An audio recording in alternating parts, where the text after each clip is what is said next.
Now when it comes to the Kaaba, the main point that we try to communicate is the following. In Islam or in the Quran, God teaches that if all mankind and if all the jinn combine to sin and move away from God, then God doesn't lose one atom's worth of his kingdom.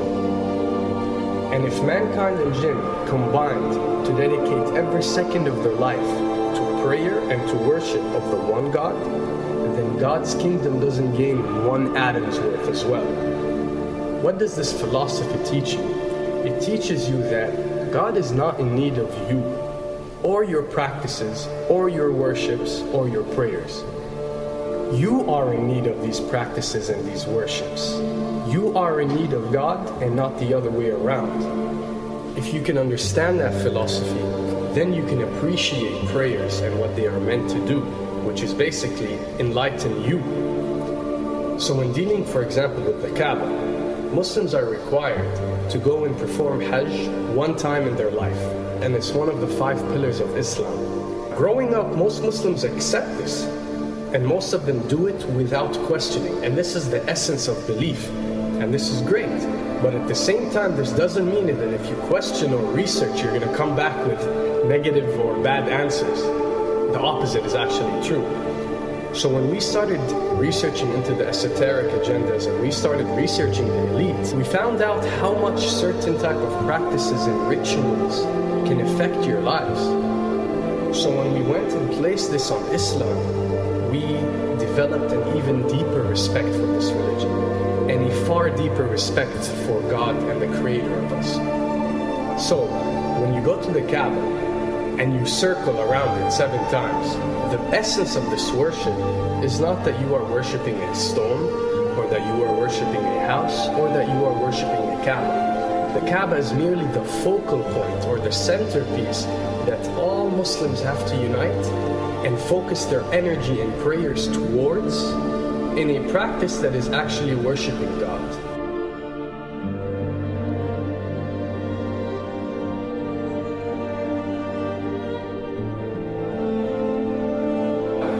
Now, going in circles counterclockwise does not break you away from time and space. But the fact that the energy of the Kaaba is the strongest energy on earth and it flows counterclockwise, by you flowing in correlation with this energy, you are uplifting yourself. You are reaching spiritual levels that you rarely do experience anywhere else on earth. And the fact that you got to do it 7 times, and we are taught that there are 7 skies or 7 samawat or 7 spiritual planes, then one can discover that each circle breaks you through a spiritual plane spiritually, so you can reach the ultimate state of wisdom and spirituality. Does this mean that only Muslims can reach this level? Does this mean that if you're not Muslim, you give up or you reject this information? Not at all. In essence, any one of you, regardless of what your faith is, if you are dedicating your worship and your journey to the one and only Creator and not anything created, then you are on a righteous path.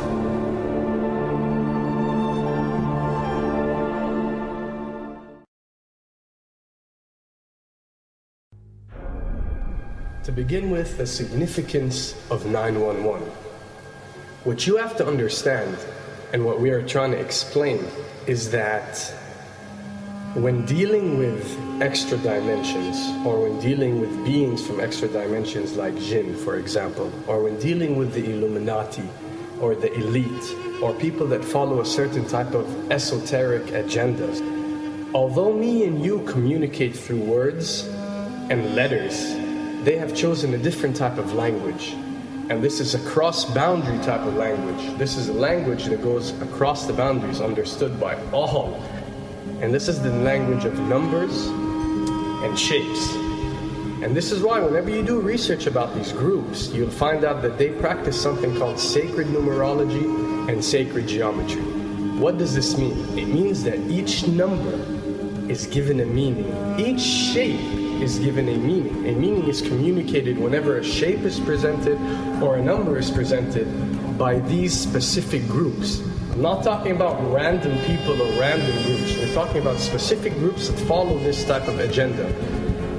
When numbers are used, it signifies a certain type of meaning. When shapes are used, the same is followed. So, in their definition, in a numerological sense, 10 is the Alpha and the Omega, or the God. 11 is a step above God. 101 is a step above God. 911 or 911 is the skipping of God. It is the ultimate challenge. It is going from number 9, which has a specific meaning, to number 11 without going through 10. It's skipping God. So it's no coincidence that this event that we call 911 today took place on 911. It is the ultimate challenge. So now that we understood what 911 means, what other practice do we do that deals with 911? Calling a number whenever you are in an emergency. Now, creating an institution that helps people whenever they are in need of help and whenever they are experiencing an emergency is fine. There's nothing against it. There's no religion, there's no logical person on earth that will tell you this is wrong. But when you understand how sinister that these elite are and the way they work on a level that's way beyond what you think.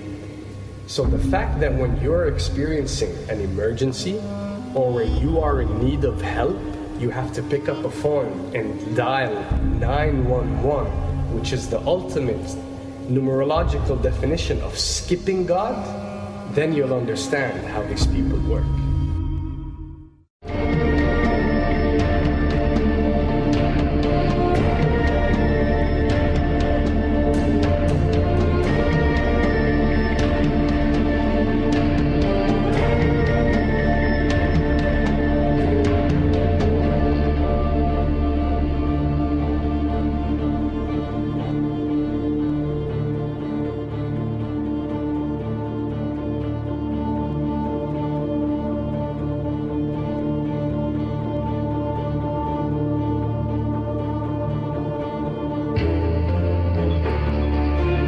And when dealing with rituals, we recognize that everything adds up.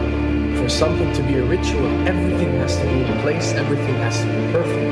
And my advice is, if you want to recognize that something is satanic, it has to add up in all sense. The numbers have to add up, the shapes have to add up, the event has to add up, it has to have one general meaning. The pieces of the puzzle fit perfectly.